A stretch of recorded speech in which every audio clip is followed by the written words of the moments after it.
Welcome into the Bobby Carpenter Show. And my goodness, we wrapping up the Buckeye season. And normally, my normal co-host, Mr. Anthony Schlegel, well, he's out gallivanting around somewhere in Central America, I believe Costa Rica. And so I found the best possible person to fill in his chair with all of the things swirling and all of the issues. We've got Joshua Perry in the house today, the rally on Bally's. He's also at the desk on NBC for the studio show on Saturdays.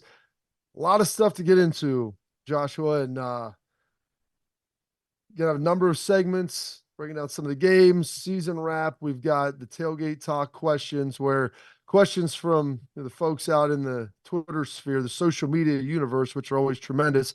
But just starting out, Ohio State falls to Missouri in the Cotton Bowl 14-3. They lead for a full three quarters before finally giving in on the defensive side and the dam breaking a little bit.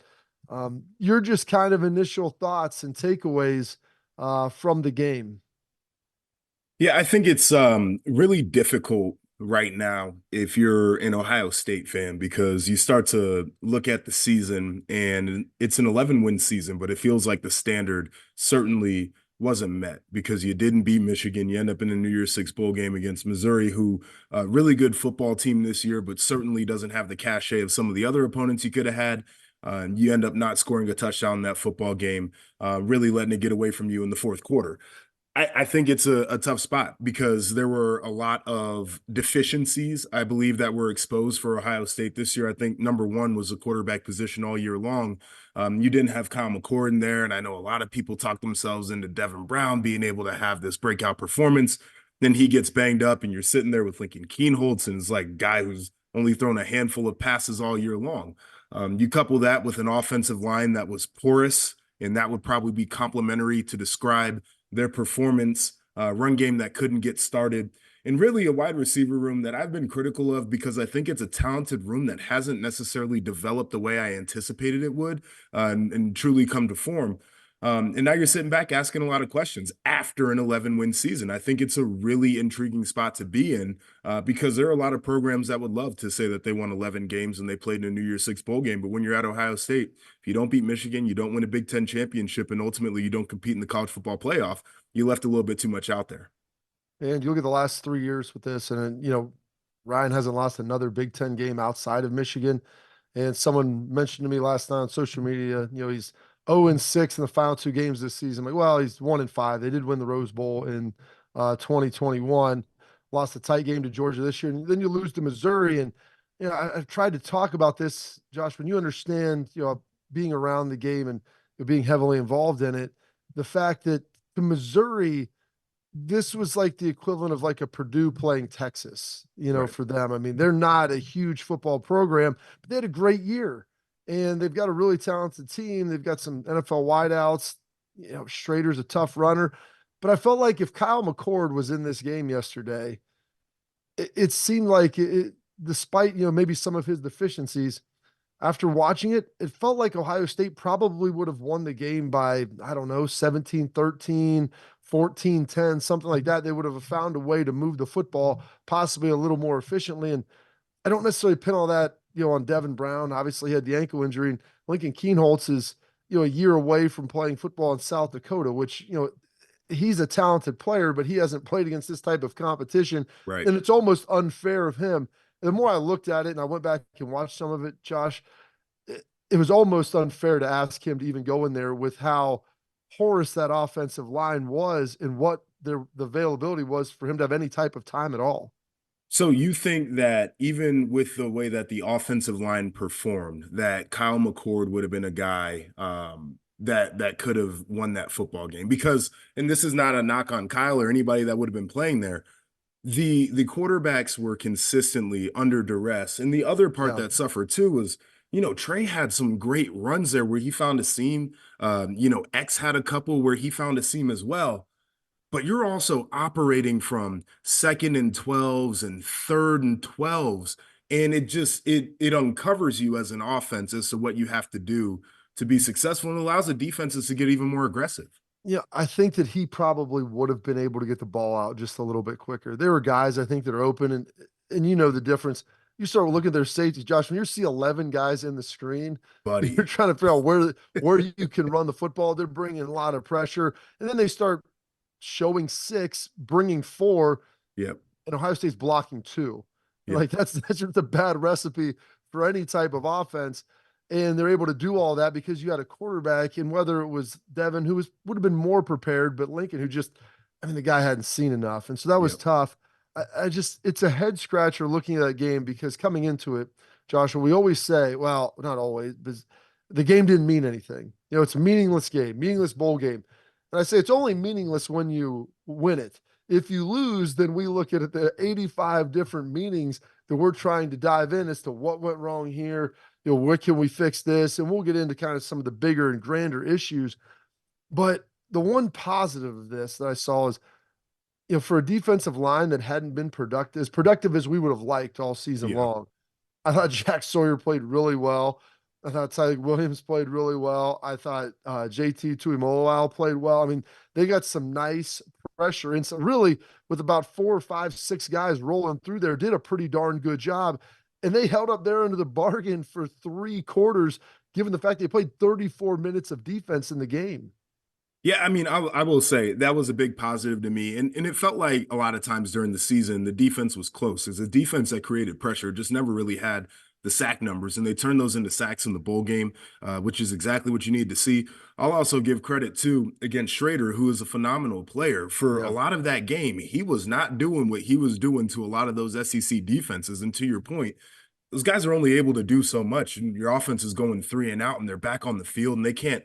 Not only do they not get to rest, they can't make adjustments properly in that amount of time either. So they had a tough task, and like it was amazing. I'm sitting there, and the fourth quarter starts, and of course they scored a touchdown right away. But I'm sitting there like, daggone, it is 3-0 Yeah. going into the fourth quarter, and I'm like, I don't think you could have asked the defense to do very much more. No, that's where they were at. And I kind of laughed and lamented. I thought that was the best punting game Ohio State had probably had. They did a good job flipping the field. It was a Yeah, little reminiscent, Joshua, of, you know, the teams that you probably watched that I was playing on with Jim Tressel, heavy on the defense, heavy on the run, heavy on the punt, try to keep pinning him back. And yeah, then unfortunately give up the 95-yard drive. That's kind of the backbreaker when you can't answer that with a score. Defense has to go back out, you know, and unfortunately just gets worn down. And you know, Schrader, like you said, as good as he was, he had 128 yards, but it's on 29 carries, and you felt like a huge portion of that came towards the end of the game, and especially in the fourth quarter. So we'll continue to dive into this game, but I want to take a look at kind of the season in totality and everything that's there. The grades we'd give Ohio State this season, where they were good, where they were bad, the highlights, and then we'll even start to dive into some of the changes of maybe what needs to happen and what needs to take place this offseason to figure it all out and to finally maybe fix what has happened the last couple of years at the end of the season. We'll get into all that here on the Bobby Carpenter Show.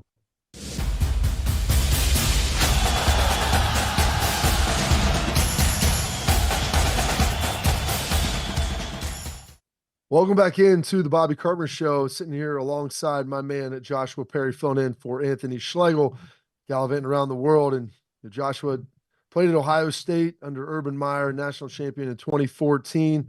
As we sit here, we look at this season, 11-2 overall, Heisman finalist, lose to Michigan for the 3rd straight year, 2-2 versus ranked teams, losing a bowl game again in the postseason for the 2nd straight time. As you look at this season, Joshua, kind of what are your thoughts and words that would define it as a season in totality? yeah. It's like I said earlier, a weird spot. It feels like very average for everything that's gone on, and I think we have to put context of why around why it feels like that. Outside of the COVID season, in the last 2 decades, essentially, there have been 2 seasons where Ohio State's won less than 10 games, right? So like it feels like the floor for anybody coaching this program, any players in this program, is that you win 10 a year. What needs to happen in that bare minimum is you probably beat Michigan in there and some of the other best teams on your schedule. They split with the ranked teams, lost to Michigan. So again, feels like average. Heisman finalists. That's something that's happened at Ohio State for like the last, what, 5 years or whatever the case is. You send somebody to New York. And so I feel like our standard and our perception of this program is so out of whack because of the sustained level of success that's happened in Columbus over the last handful of decades. And I look at other programs. Michigan right now is on one of the best runs that they've had in quite a while. They went through a lull. Alabama, people weren't talking about them before Nick Saban got there. Washington was a team that has not had this level of success since before I was born, early in the 90s. You look at Texas, people are trying to figure out if they're back. Like, there's not a program in college football that has been able to sustain what Ohio State has done. And so when you come out here and you can't achieve the high level goals, which is where the goals need to be, I'm not saying lower the standard whatsoever. It feels like very average season. And it's interesting you mentioned this, and I've brought this up, and just looking through the prism of history, Woody Hayes got hired in 1951, and since that time, you look at the end of his career tenure a little bit. Obviously, 79 not great. Earl Bruce takes over. They go back to being, I think, 10-1. Having a chance to win a national championship. End of Bruce's tenure, maybe not that great. Early Cooper. And then all of a sudden you see this ramp up 93, 94, 95, 96, 97, 98, where, most of those teams are one loss or undefeated heading into Michigan. You have teams in there that are very capable of winning the national championship. Tails off for a year or two. Tress comes in, shoots back up, national championship, playing for him, being a part of it. Dips a minute there right at the end, shoots back up with Urban, sustained success into Ryan Day. And so, like you said, Texas, in between Mac Brown and Sark, there's a wasteland here. We're talking like of biblical proportion for a program like that, of like Israelites wandering in the desert. You look at Florida right now where they're at. You look at Alabama. You look at USC. Yep. Lincoln was supposed to solve the problem. They're back to 7-5 this year. Oklahoma has had some down times. Georgia, they had, for a long time before Kirby Smart, it was a situation where, hey, they were getting close with Rick, and, they just couldn't get over the hump. And so, you try to have some perspective on it, but I'm with you where the standard is the standard. Getting guys to New York, you bring in elite players, you have another top 3, 4, 5 recruiting class, and you grade the season on. And Ryan has said this, that Ohio State, the standard is to win all of your games, especially the last one, and contend for a national championship. And it's what it is. Is it fair? No, but that's basically what you're graded on now. Given the fact that you felt like Ohio State is, and now Michigan too, I think has kind of separated themselves, and Penn State's right there underneath. Yep. But outside of like the big non-conference game with like a Notre Dame or an Oregon or whoever it might be, you should really win the rest of those games. Yeah, I'm totally there with you. And so I think now it's about a level of introspection in what they can do better. Like, I don't think that you need to take anything that happens for granted, right? Like, I don't think you take winning 11 games for granted because of all the reasons I stated, where, some teams wish that they could be at that level or they could get back to that level had they been there in the past. But the idea of now 3 years in a row of what we've kind of been looking at, I think that's the other hard part too. Like, if these things were spaced out where, every third or fourth year you had a season like this, I think people could be a little bit more tolerant. But it's starting to feel like this is what the program is in terms of an identity. And I think that narrative is really hard to overcome mentally for players and coaches. So they got to figure out how to flip that switch. And so with this, part of grading the season, I think, and people talk about the culture in soft, and I heard people saying, this team was soft, and I watched it. I'm like, you know what? This is a defense that held up against a run. This is a Missouri team that pounded the ball on Georgia, to a tune of 150 yards. They're driving in the fourth quarter with a chance to win down by 6, and they Brady throws an interception for them. But like, they're a team that's been really good. I didn't see a team, especially defensively, that was soft. You look at the end of the Michigan game, yeah, couldn't get off the field maybe in time. There were some issues there. I try to, it seems like, Josh, we're trying to put your finger on it. It's a little bit elusive. It's like what the problem is. So I think that's what everybody looks at when you try to grade it. Like, well, here's where it is. Right. What are the low lights? We had some really great highlights. Like, everyone looks at the receivers. Yeah, well, Marvin's been great. maybe a little underdeveloped, lack of, I won't say underdeveloped, lack of maybe elite level production out of Yep. some other players. Cade Stover, I thought, was a great bright spot. Travion Yep. looked phenomenal this year, healthy, looked Yep. explosive, looked fast. Looked like the defense was largely corrected. Back end played really well. Denzel Burke bounced back in a big way. Jordan Hancock played huge. Like we talk about the portal, you don't want to uh, disrupt your culture, but you bring a guy like Davidson Igbenusson, who's really good, like fits in perfectly with what you're trying to do. Passionate guy, plays really hard. It's like it felt like a lot of the things were really hit on. And then as you try to like, it's like elusive, dude. It's like trying to put your finger on some slime. It just keeps sliding away as to what maybe the actual issue could be. Yeah, I mean that's what happens when you're at this level and you're trying to not only sustain, but you're trying to break through even to the next level, and the margins are super thin. It's really hard to identify exactly what it is. And I'm with you. Like the I think the soft narrative is a lazy one because when you flip on the tape, I think that you can identify the fact that it's a tough team. Those guys are fully invested, they're bought in. Even the idea of like some large scale culture issue to me is one that I would push back on because you had just about everybody playing in that bowl game when everybody on the internet's telling you it doesn't mean anything.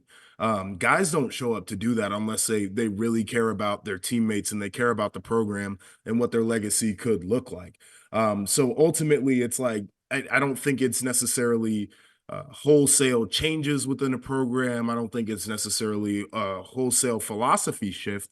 I think that there are probably a number of inputs that need to be refined and need to be examined. And Ryan Day said he's going to take inventory of everything this offseason, and he needs to. But this idea of like blow up the whole program, start from scratch, that's a crazy thing to say, right? Like I think that pressure needs to be applied everywhere. And that's a constant thing that should be happening. But outside of that, you fix a couple things here and you really push hard on a couple things there. And I think a lot of the problems that you're looking at disappear. So, when early in your tenure at Ohio State, even most of it, Michigan wasn't necessarily great. Michigan State was more of the rival. 2013, you guys get to the brink of that and lose in a big game at the end. Does this season feel a little bit like that where they achieved a lot and then just came up short and you're trying to figure out exactly what needed to be fixed? Yeah, and I will say like 13, where I find the similarity between 13 and this year is we got away with a ton in 13 because we were winning football games. But we had glaring issues and they were on the defensive side of the ball mostly. But you got Braxton Miller out there and he's spinning the rock to, Philly Brown and some of the other guys that we had on the outside and Devin Smith and you got Carlos Hyde toting the rock. It's not that big of an issue. And I think that was kind of the Ohio State story for this year was I think all of us who know football, we were watching and we could identify some things that we said, yeah, at the top level, this isn't going to get it done. But when you're winning football games, you tend to overlook it. And now they're coming up on the offseason where you can be critical of all the things that went wrong. All right. Well, we'll talk about some of those things that went wrong. We'll dive in to some of maybe the biggest priorities. What are some of the changes that need to happen? There's critical moments, putting the thumb on it, trying to apply pressure everywhere, like Joshua was talking about. We'll talk about those areas, where it can go. Is it a portal issue? Is it a recruiting issue? Is it a culture issue? How can these things get fixed? What major changes need to be happening? And a lot of players we think are coming back. Is that a good thing? Is that a bad thing? We'll dive into that next here on the Bobby Carpenter Show.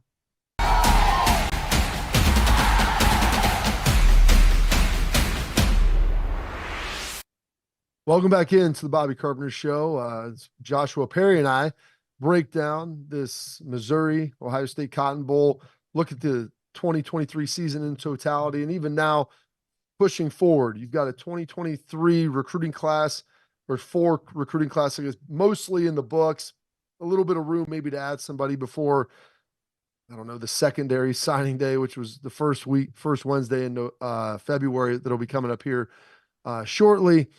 Portal still open. A lot of Buckeyes slid in. Buckeyes really haven't pulled anybody out of the portal. But as you look at this offseason, Josh, we just talked about a lot of the big problems. Offensive line, it's a quarterback issue. Feels like the defense is playing pretty well. Talk about some of the guys that, we think are going to be coming back. They'll be making those announcements here over the next, week and a half. But biggest priorities for this offseason. like to get it back to, as we always say, the standard is the standard for right, wrong, or different. People hate that, but like when you go to Ohio State, you know what you're signing up for. You walk down the hallway and there's a million first team All Americans, there's national championships, there's Heisman trophies, there's all of that. And that's all great to walk by. But when you come in, it's not just an area where osmosis occurs. You need to be Right. contributing to that wall as well.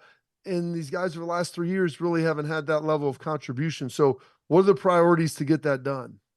Well, I think number one priority starts on the mental side, right? Like I think it really starts with making guys feel the pain of this year. Like I think they need to lean into the two losses. I think they need to totally have those guys feel like they can never be back in that spot ever again. And we talked about 2013 a little bit earlier, but after that year, that was exactly what we did. And I can remember before we went out and did our first mat drill that offseason, they played us a low light tape. They cut up our worst moments from the year before and they played it to us in a team meeting. And that thing was long. And then they were like, all right, mat drill, it's time to go. We're ready to go out there and we're all killing each other, feeling terrible about the season that we had. And they never let us forget about it. And then ultimately, as the offseason progressed, they started playing us some moments that were a little bit better so we could regain confidence in who we really are. But like an example of that, Eli Drinkwitz after the game, this has been floating around, so it's probably not the first time people are hearing this. He says, we're not blue bloods. We're dirty, hardworking brotherhood that loves each other and fights for each other. We're faster, stronger, and tougher than you in the fourth quarter. I personally don't like the idea of my team being the reason that he gets the platform to say that they're faster, tougher, and stronger than people in the fourth quarter. I'm plastering that on every single wall in the Woody. I'm putting that on every low light tape, and I'm making sure those guys feel that. They need to feel pain when they hear that so they never go through that again. So if I'm doing this thing, I used the term apply pressure before. And Urban was a maniacal tyrant when it came to doing these types of things. But I think it's good for a locker room to really feel that in the offseason because you got a lot of time to start to feel good about yourself as the season comes up anyway. And I know Urban would do that in his own way. Tress would kind of do that in his own way too. We lost to Michigan in 03 and we played all that stuff all the way leading to the bowl game, brought that up all through the spring, all through the summer, all through the winter. Just making sure those things don't happen again. Remembering how you got to that point and Mm-hmm. why you feel the way you do, and which I forget the exact quote, but it's which is worse, the pain of sacrifice or the pain of regret, and that was something that was always kind of prevalent there of making sure that you understand what you were sacrificing for because you were sacrificing for that future goal, that desire that you want to see happen. A lot of people have brought up Urban Meyer, you played for, and I was around. I was watching it as a third party observer. As a lot of things that he did would be the answer now, and you're looking at almost a prism of a decade ago, Joshua. Right. Like, how do you balance that now with how the portal, with NIL, with just culturally, 10 years is a lot of time when in society today with how you can talk to and treat and try to motivate young players. It's a very, very intriguing thing because I personally don't think that everything he did could work and would be the right thing to do nowadays. And it's a different landscape. And I think you have to be cognizant of it. And I think some of the positives of the landscape we're in right now is you can't just treat people bad and expect them to be around for 4 years. And so I think there's a balance. I think you have to have a level of trust that's built with your locker room in order to really press on them the way that they need to be pressed on nowadays. But I kind of like, I know people are going to hate this, but I look at Michigan as a little bit of a model because those dudes are old school dudes. And like Jim Harbaugh is an old school grinder type of guy. And I think that he's built a profile among his players where guys just really lean into it. Like I think they truly love being kind of the junkyard dog of the group. And so I think part of this is finding ways to get your guys to really embrace kind of just, the old way of doing things while also bringing in some of the new school. Like I think there needs to be an outlet for guys to feel like they can be heard and that they're appreciated around their program and that they can be celebrated. All the while, I think when you're out there on the practice field or in the weight room for whatever amount of time that is, they should feel like they hate you. I think both sides can get done. in a certain way. But I lean into my experience. I played for Urban, but I'm the first person to acknowledge he couldn't get it done doing all the stuff that he did. Yeah. Because I'll take myself as an example. After my freshman year, if there was a transfer portal, I might have been in that thing, but there wasn't, and so I had to be around. Yeah. I mean, I try to tell people that was like right at the end of the era where you could still do those things. And it was Yep. even starting to kind of fade. And Urban's addressed this. I've had conversations. Like, I don't know how you coach guys now. Like, how do you coach them hard? But not the way you did. Those dudes would walk out of the workout and go directly, hey, I'm out of here. I'm in the portal. Let's go. Um, so doing this, you look at some of the different position groups. I'm not about calling for people's jobs, but I mean, do you think there needs to be changes, Joshua, on the staff? As you look at this in totality, I know you said everything needs to be under pressure. Is there staff? Is there position changes that could potentially happen and help this work? I think difficult conversations certainly need to occur. I have no idea what has already been said or done in the background and what plans are already being laid for the future. But certainly, I think the offensive line group, there needs to be a conversation around that and how it's going to be significantly better in a year. I think the quarterback room just in general there needs to be a conversation, both players and coaches involved in that one. And then the one that everybody's been talking about, and I certainly agree with it, is Parker Fleming, who's a guy who was on staff at Ohio State when I was there, basically taught me the game of special teams when I was there. I think he's a brilliant guy. That unit in general has not been as productive as it needs to be. And there needs to be a tough and uncomfortable conversation when it comes to that as well. So you're not going to ever hear me call for somebody's job because I don't think that's my place here in the media. But you will hear me call for very uncomfortable conversations because I've had plenty of those in my life. Absolutely. And I'm glad you brought up Parker there because so many people have been highly critical of him. And obviously, like you said, the production doesn't match the expectation. But you were with him before when he was here and understand, part of the Right. brilliance of what he can bring. And so there's a lot of push and pull in that. So we'll dive into some of the stuff that's going on in the Big Ten and bowl season, how the conference as a whole has been faring, and kind of continue this conversation here about what changes can be made and maybe some different things that Ohio State and Ryan Day can do to maybe undo some of what's been done and push forward in a bigger way. We got all that coming to you next, right here on the Bobby Carpenter Show.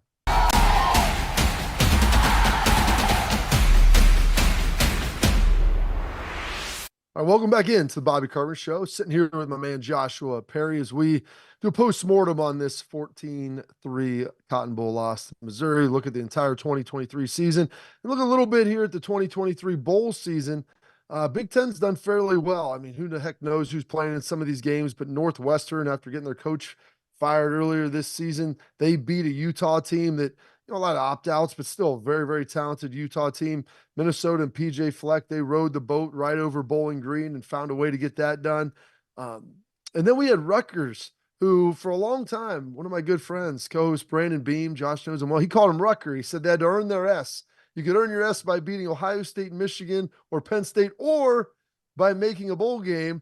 And he said they may have stolen the Hurricanes S after Rutgers downs Miami 31-24. So Rutgers beat the Hurricane 31-24. Greg Schiano, and I don't know how much of that game you saw, Joshua. I mean, that was exactly the way Greg Schiano wanted that thing to look. He wanted to take you out back behind a shed, toss you a billy club, and he has one, and I'm going to try to beat you to a pulp during this game. Yeah, no, I mean, it was an ass beating early on, and then Miami found their way back into that one. And then it got into kind of that gritty territory where we know that Greg Schiano loves to live. He's like the old school gritty, like Italian dude who's like, man, I'm down for whatever. I thought it was great for Rutgers, obviously getting that victory because people are taking them seriously now, and they Miami, should. Josh. Right. I know. It was the old Big East. They're in the same conference for like a decade. The Big East rivalry renewed. And it was, I mean, the whole thing was great. The flip side of it, too, is for Miami. And Cardale Jones, I thought, did a great job on Twitter talking about this. Yes. And I had talked about this on different programs that I've been featured on, but that is a program that throws out desperation NIL money. Like they don't offer like regular NIL packages. They offer things they know other teams cannot compete with, and they still can't win. And it goes back to this idea. And I understand some young people got to make trap, Josh. Well, you know what? They thirst trapping on the gram and they thirst trapping down there in Miami too with the football program, which is crazy. But young people have to make the best decision for themselves, and maybe that's the financial decision of getting the money up front. But you need to be developed. You need to be somewhere where you can compete at the highest level. You want to play in the pros, and it doesn't feel like Miami is the place to do that right now. Now, the last thing I'll say about Greg Schiano, and I'll flip it back because I know he got some other stuff, is I remember when I first met him, I was in the NFL and it was an offseason. And I was doing some drill work. He came out, gave me some pointers. We talked about some stuff. He said, if you ever need to sit in my film room, if you ever want to talk ball, I'm right there. Yeah, never met him before. He didn't know who I was, but he was that type of dude. And so I'm always rooting for him. So congrats on the bowl victory. Big for him. And his guys seem to love him. I mean, he is a hard A, man. Like Yeah. he is not a soft guy. He is a Jersey dude through and through. But his guys play hard for him. His Yeah. guys really love him. And so big win for him. Really happy. Before we push through to some of our tailgate talk questions, which is always the favorite segment of mine, because get to go out there in the social media sphere, Josh, and find out what's going on and answer the questions. Do you think Ohio State's quarterback is on the roster currently for 2024? Or do you think this is going to be a portal situation? The quarterback could be on the roster, but I think there needs to be a portal quarterback involved. I think that the quarterback room needs to be as competitive year in and year out as any other room on the roster. And I understand that there's attrition that comes along with trying to compete at that level at the quarterback spot.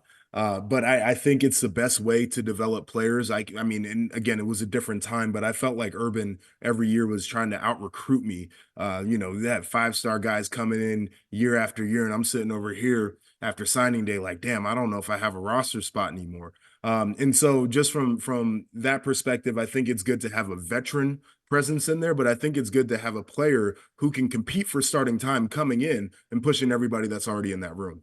Yeah, it's going to be interesting because, Devin, you didn't really get to see a full body of work. It's tough to judge either one of those guys based upon the offensive line. People always want to look at Aaron Nolan. I'm like, guys, you know how hard it is to come in as a freshman. We just watched Lincoln. You just saw what that looked like. It's not like, oh, this guy, someone said this guy's more ready than anyone else. I go, that's great. Arch Manning was supposed to be more ready than anyone else. Right. He didn't get in the game at all this year either. It is so incredibly hard to play as a freshman. And then at quarterback, it's almost impossible.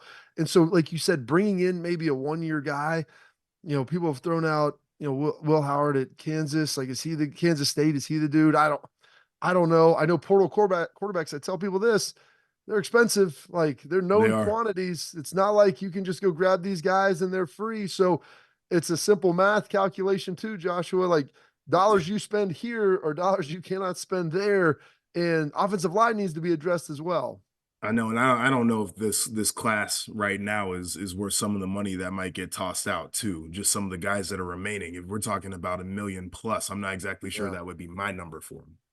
Exactly. We'll figure it all out. We got tailgate talk. Your questions coming up next.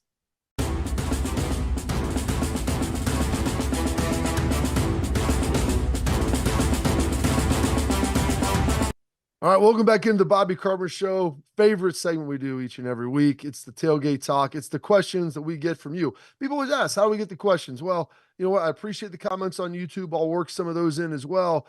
Please subscribe if you're watching there as well. Thank you for watching on Bally's. And then every weekend, we'll throw out some questions via X, formerly known as Twitter, at BCarp3, at Schlegel Valley, at Bobby Carp Show. I met my guy at, JEP_37. No, RIP RIP _JEP. All right, there we go. But I'm not dead though.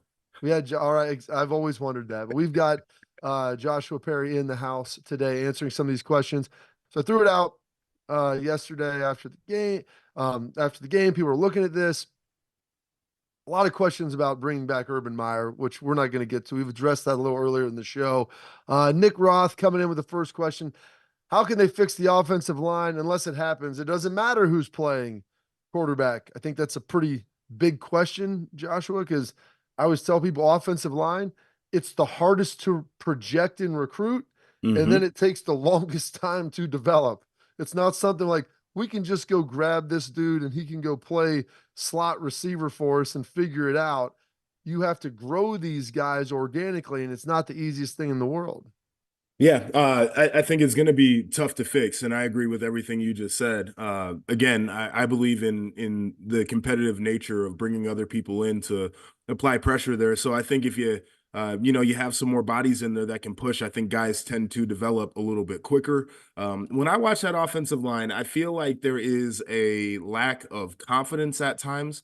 I don't see guys like stepping intentionally like they know exactly what they're doing all the time. See a little bit of waist bending because guys are getting behind because they're not as sudden as they need to be. I think part of it is how can they build confidence in that group so they just go out there and like they don't waste movement and they're not waist bending and all the different things that go on. So that's going to be a work in progress, no doubt. And it's twofold too. It's in the run game and it's in pass pro. And usually you'd like to say you were at least proficient at one and maybe struggle with the other, but I think it's the whole thing. Well, it was a little bit this year. Some games it was the pass pro, some games it was the run game. Like it never felt like, well, man, like it seemed like they got that figured out. So next week it should be good. And then, you'd have an issue on the other side. And it just can never get it. What's remarkable though, and everyone talks about the big issue, the offensive line, as if this has been some systemic issue for years. I mean, there's been some years where the offensive line was bad. Like 2016 against Clemson, I watched a pretty bad offensive line get abused. I mean, there's been some different issues over the years.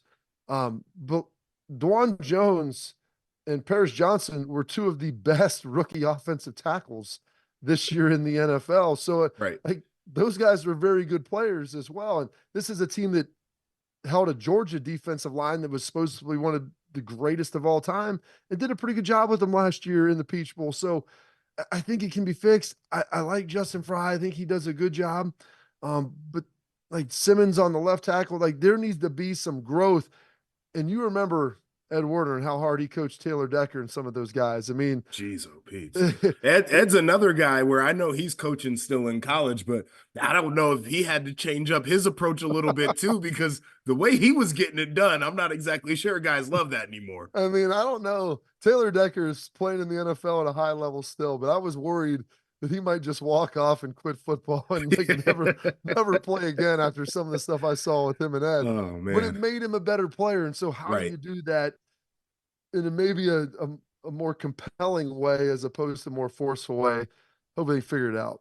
Well, the other thing they might need to, and I don't know what the personalities of the guys are like in that room, but they might need a jerk in that room too as a player. Yeah. And you know how that goes. Curtis Grant was that for me when I was back at Ohio State. I remember when Taylor Decker was coming up through the ranks, and he had Corey Lindsley and Jack Muhort, and those guys were tough Oh, on him. who's the guard with the long hair? Norwell. Norwell, yes, the Yeah. dirt bag. And Norwell was the dirt you bag. might need a couple of dirt bags in there just to set the tone from a player's Yeah. standpoint on how they want to get it done, because that'll push you as well. All right. David Shea's throwing this out. Best game Sawyer has played as a Buckeye. Hope he stays. Thoughts. I thought the Jack played phenomenal. I thought it was the best game that the defensive line has probably played all year. I think Ty Leak, I think Jack, JT, maybe Denzel, Jordan Hancock. I think even possibly Lathan Ransom. I think there's a lot of momentum, Joshua, for a lot of these guys to come back, which would be a huge benefit because you know what experience is like, and maybe they can add some of that potential to next year with production. Yeah, I think they should come back. The guys that you named, and take Jack because his name was in the tweet. Like, it was a phenomenal game. I'm also, if I'm an NFL GM, I'm not drafting a guy with a high round pick that hasn't shown me a consistent level of production. Like, I know that they do that sometimes and they go off of traits, but like I need to see a little bit more out of the consistency level because I don't think he has those elite, super freaky top end traits that go along with it. So it will be interesting if those guys come back. And again, like I said, from an NFL standpoint, I think they should. From an unfinished business standpoint, I think there's a lot of pull too, because you're looking at guys who have not beaten Michigan. It's been, a long time since you had classes of guys walk out of Columbus without beating Michigan. These guys want to win a Big Ten championship. College football playoff is expanding next year. They'll have an opportunity, no doubt, to be in the mix for a national title. I think if you're being true to yourself and all the things that you told yourself when you were a recruit headed to Columbus, where you said you were going to beat Michigan, you were going to win the Big Ten, you were going to compete for a title, probably got to come back, right? Like, you have to come back because the opportunity is ahead. I remember Jim Tressel had up, and I'm trying to think when it was there. And it may have been my rookie year, and it was to the senior class. And it was like 1-2 against Michigan, 0 Big Ten championships, no national champ, no bowl victories. It's like, what's your legacy going to be? And it was kind of a challenge out there to like, hey, you've had 3 years of this. You thought you were going to come in and conquer the world. You're highly recruited guys, and it just hasn't worked out. But there's still time to be able to get that done. And that kind of leads in this final question that Brock Miniar throws out here. It says, after tonight's game and play calling, if you're a player and we're thinking of staying for next year, are you potentially reconsidering that now? If you're a prisoner of the moment, maybe, right? Like if you get blinded by what's on the other side, potentially. I think if you take a look at what you were for a majority of the year, because even in the Michigan loss, this Ohio State team that we saw against Missouri was not the same one that we saw the rest of the year. I think different issues popped up. I think you want to run it back. And I think that, again, if you're being true to what you said you wanted to be, you'll want to run it back. Well, hopefully a lot of those guys do, because it could be a very talented team. All right, coming up, we're going to wrap up the program. Final segment here on Josh Perry's maiden voyage, some of his parting thoughts. And hey, the Browns have done something they haven't done in quite a while. All that right here next on the Bobby Carpenter Show.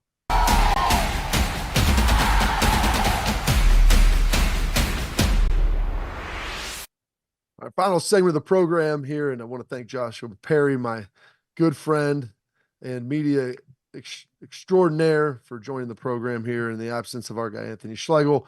Joshua, any parting thoughts? We've covered a lot of ground today. There's been a lot of things that have obviously happened with the Ohio State loss to Missouri, how it looked, what are the solutions, what do we do in the offseason?